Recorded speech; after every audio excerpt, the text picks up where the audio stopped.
Nakuhanan pa ng CCTV ng hotel yung flight attendant na si Christine Dacera ilang oras bago siya natakpuang patay ng bagong taon. Kabilang ang kuha ng CCTV sa mga ebidensyang sinusuri ng pulisya para mapagtagni-tagni kung ano ang nangyari kay Christine. Nakatutok si Marisol Abduraman. Eksklusibo! Ilan lang ang mga ito sa screen grab ng CCTV nang huling gabing nakitang buhay ang flight attendant na si Christine Dacera. Kuha ang mga ito sa hallway ng tinuluyan niyang hotel sa Makati. Ang isang screen grab may timestamp na 11:38 ng gabi noong December 31. Makikita si Christine kasama ang dalawang lalaki sa labas ng room 2209. Bit-bit pa nga niya ang kanyang sapatos at wine glass.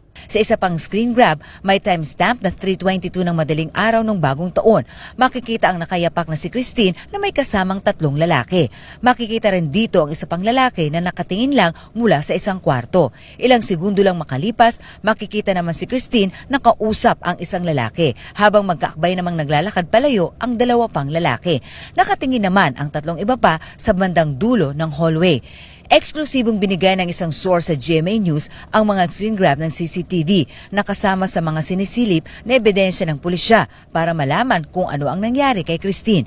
Base sa impormasyon ng pulisya, natagpo ang patay si Christine sa bathtub ng kanyang hotel room noong tanghali ng January 1. Hindi po natin masasabi. It could be possible na meron siyang na-take or it could be possible na meron pinainom sa kanya unwillingly sa kanya or hindi niya alam.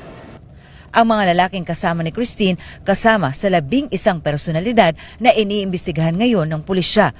Hindi pa natin masabi talaga kasi wala pong nakakita sa actual na pangyayari at wala rin pong makapagsabi kung namatay ba siya sa rape or meron bang pinainom sa kanya.